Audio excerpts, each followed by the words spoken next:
Agora, nenhuma condenação há para aqueles que estão em Cristo Jesus, porque a lei do Espírito da vida nos livrou da lei do pecado e da morte.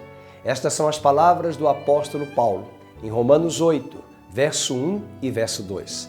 É bom lembrar a você, nessa série de discipulado, examinando as Escrituras, cujo tema é santificação, que nós temos desenvolvido a leitura nesse mesmo tema da carta do apóstolo Paulo aos Romanos, Romanos 6, 7 e 8, capítulos importantíssimos para entendermos essa batalha cruenta, essa batalha que tenazmente nos assedia, a batalha contra o pecado. O autor de Hebreus diz que nós ainda não resistimos até o sangue. Com toda a nossa força e nosso coração, nessa batalha contra o pecado, o Espírito está em nós. O Espírito habita em nós e nos faz mais do que vencedores para termos uma vida triunfante sobre o pecado, sobre o mundo, sobre a carne, uma vez que estamos agora em Cristo, nova criação, guiados e regidos por um novo cabeça, o último Adão e não mais Adão, porque Adão regia uma velha criação manchada pelo pecado. Mas agora em Cristo fostes ressuscitados e agora temos essa vida triunfante, singular, maravilhosa, plena, que triunfa sobre todas estas esferas de adversários que nos rodeavam, o mundo, a carne e o pecado.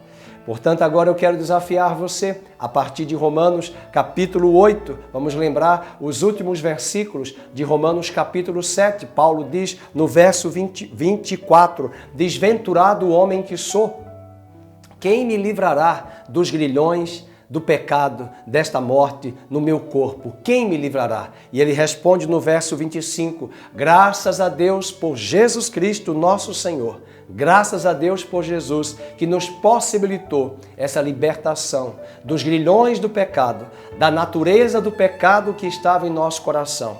Por isso que em Romanos 7, essa batalha tão importante que alguns acreditam que Paulo estivesse ali se referindo a essa batalha, quando nós nos achegamos a Cristo e entendemos, depois do nosso perdão dos nossos pecados, essa batalha que se instala em nosso coração. E essa nova vida que nos é entregue, que nos é outorgada em Cristo, mostra que agora o velho homem não domina mais as nossas vidas, mas é o novo homem em Cristo Jesus, regenerando o nosso coração, regenerando o nosso espírito, regenerando todo o nosso ser e possibilitando-nos uma nova vida. Quando ele diz, miserável homem que sou, quem me livrará dos grilhões desta morte? Ele já deu a resposta, graças a Deus por Jesus. E ele emenda o capítulo 8, versículo 1. Agora, portanto, nenhuma condenação há para aqueles que estão em Cristo Jesus. Porque a lei do Espírito da vida, observe aí na tela, no capítulo 8, verso 2, não é o Espírito com E minúsculo, é o Espírito com E maiúsculo. É o Espírito da vida de Cristo Jesus, em Cristo, te livrou da lei do pecado e da morte. A lei do Espírito da vida. É interessante, ele chama lei do Espírito. A lei, a influência dessa nova vida. Essa norma, essa prescrição divina. A lei de Deus, no capítulo 7, verso 12, diz a Bíblia que é uma lei boa, perfeita e santa.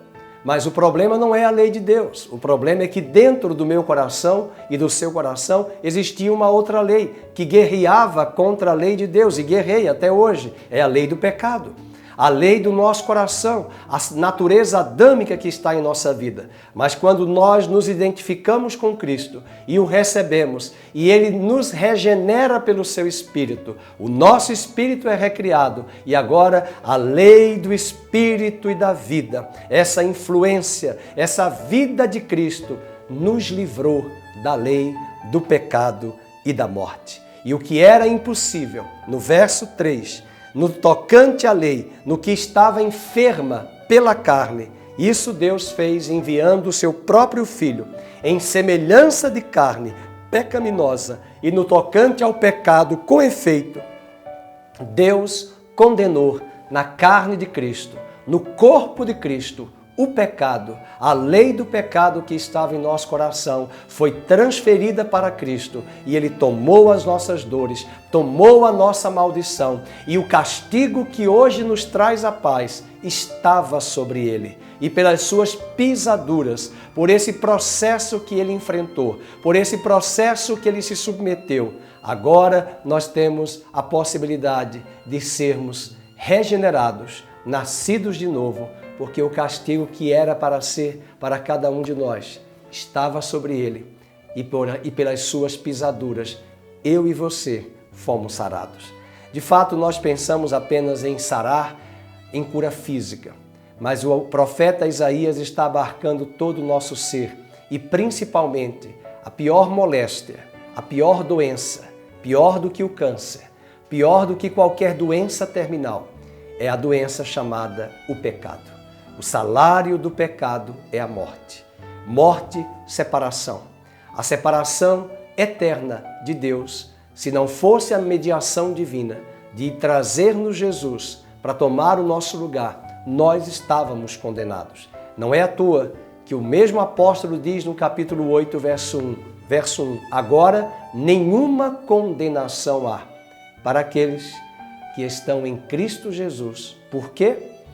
Porque a lei do pecado, a lei do Espírito da vida, corrigindo, te livrou da lei do pecado e da morte. Esta natureza nova que temos em Cristo está em nosso coração. Se Ele foi recriado, se Ele foi regenerado. E eu me dirijo a você que tem nos acompanhado nesse estudo. Quando olhamos para aquele grande encontro de Jesus com Nicodemos, no capítulo 3, Ele disse a Nicodemos, Nicodemos, é necessário nascer de novo. E quem não nascer da água e do Espírito, não verá o reino de Deus. A água é a palavra. O Espírito de Cristo convence o coração do homem a partir da palavra. E assim como para gerar um filho nesta terra, é necessário um óvulo e um espermatozoide, espiritualmente, para que filhos sejam gerados, a palavra tem que ser pregada, o evangelho tem que ser pregado com propriedade. E o Espírito toma essa mesma palavra de Deus e convence o homem do pecado, da justiça e do juízo e liberta este homem dos grilhões da natureza pecaminosa e o faz nova criatura. E Nicodemos ficou perplexo porque Jesus deu como resposta ainda a expressão: é como o vento, não sabe de onde vem, não sabe para onde vai o vento.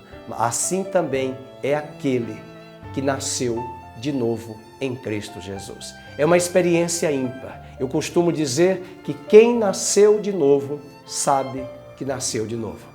Talvez não saiba conceituar, talvez não saiba definir, mas sabe que sua vida mudou, que sua vida foi transformada, que sua vida recebeu uma guinada de 180 graus. Passou por um processo de metanoia, palavra grega para arrependimento, mudança de pensamento, mudança de ação, mudança de valores. É isso que Deus tem a proporcionar ao seu coração e à sua vida. Que Deus tire dos seus ombros, do seu coração, os fardos, esse peso. Ele disse: vinde a mim, todos vós que estáis cansados e oprimidos, e eu vos aliviarei. Tomai sobre vós o meu jugo e aprendei de mim, que sou manso e humilde, e achareis descanso para as vossas almas. Deus abençoe o seu coração e bons estudos a partir dessa carta aos Romanos, falando-nos sobre santificação.